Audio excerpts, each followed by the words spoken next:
How you doing? I got a story I want to tell you about what happened to me this past weekend.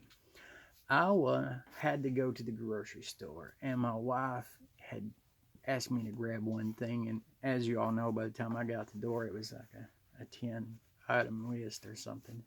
But so anyway, I go to the grocery store and I get my little buggy and I'm going down the aisle, and I go get the peanut butter, and then the bread.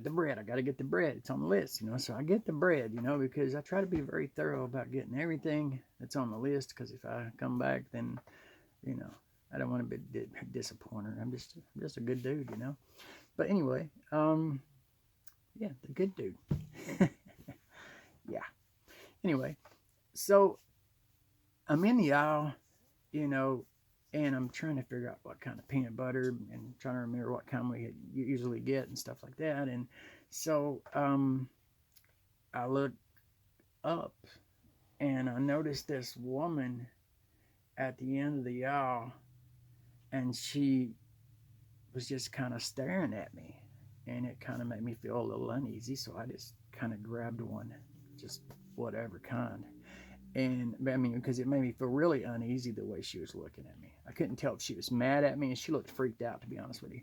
And so I just kind of moseyed on out the end of that aisle and went about 2 or 3 aisles down. I was heading for the tater chips. And when I got down there, and I noticed that woman had wa- strode down through there, and as I was walking up to the chips, she turned her buggy towards the end of that aisle. And so I quickly just grabbed a couple of chips and just threw them in her, a couple of bags. And so I back out again, and then I'm thinking, milk, we're needing milk. So I start heading towards the milk aisle. And then as I go to the milk aisle, the woman almost bumps into me with her buggy. And she stops, and she has this scared, startled look on her face.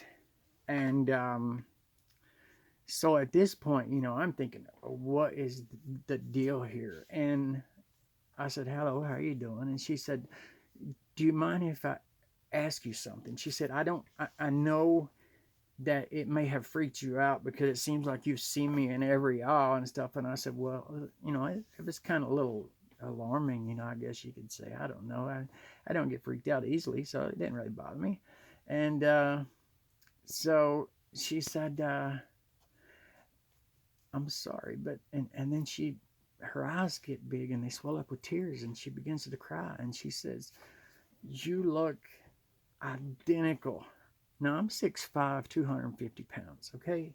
But she went on to tell me that I looked spitting image to her son that went MIA in the military. And I mean, right down to the face, the eyes, the nose, the lips, the size, the height, the build, everything. And even when he wasn't in the military, the way he would even put his facial hair and stuff when he would come home on leave, he would grow out a goatee. And so I'm kind of like didn't really know what to do or say, so I'm kind of froze here at the milk aisle here, and where the milk is, and I said, well, honey, is there any way I can help you? And she said, well, do you care? Would you mind if I give you a hug?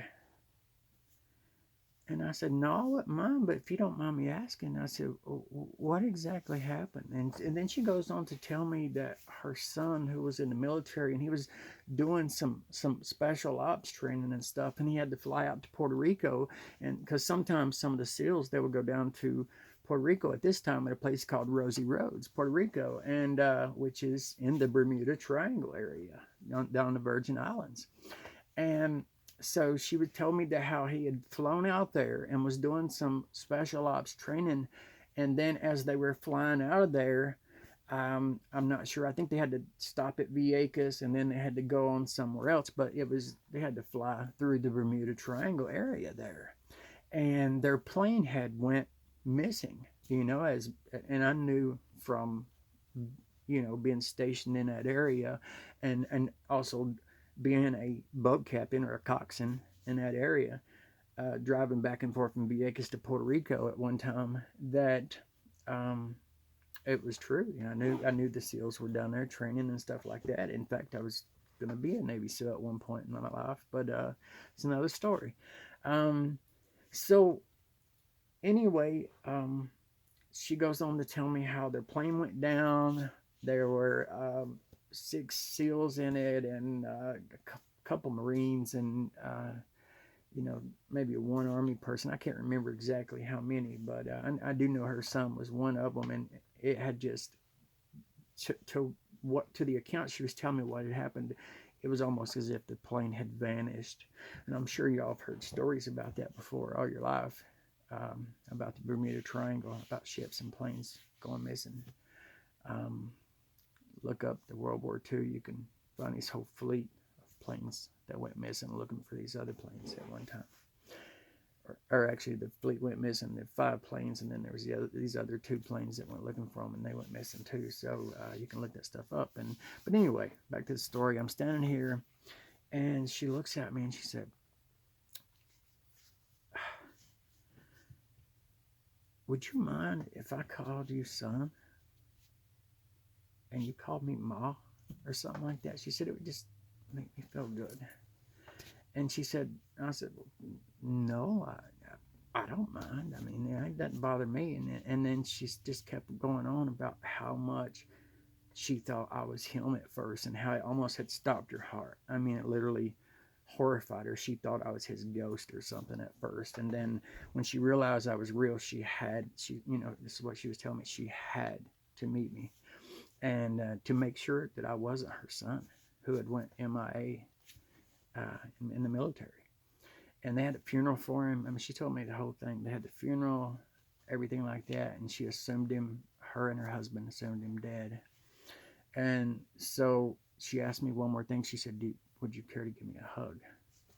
And so, I was a little hesitant, but after hearing the story, I said, of course not, so as I go to hug her, she breaks down and starts crying with her head in my chest, just bawling, and saying, son, I just miss him so bad, my son. I just miss him. You look so much like him, but I mean, she's, so what do you do? I mean, I caressed her and was patting her on the back and telling her, it's okay. He's somewhere out there maybe, or he's with God. He could still be alive. You just never know about these things. I was trying to think of something to make her feel better, and all I could think of was to tell her something good about God or something, And so anyway, so after this happens and stuff, I start to walk towards the checkout aisle, and of course, as here I am trying to hurry and get out of there. Her buggy was stacked over the rim, and so we run into each other again at the checkout aisle. I mean, almost at the same time. And so at this point, I'm thinking, oh my gosh, what am I going to do here? And so I'm trying to be nice. I feel bad about her losing her son, and I let her go in front of me. And so it took them forever. She had bags and bags. I mean, like I said, it had to be hundreds of dollars. I didn't know how much at first. And so then as they put her last stuff in the buggy and she starts to walk off, she turns around and she says, well, I'll talk to you later, son. And it just kind of hit me weird. And I kind of laughed at that point because I was looking at the other lady and I was like, I'll see you, Ma.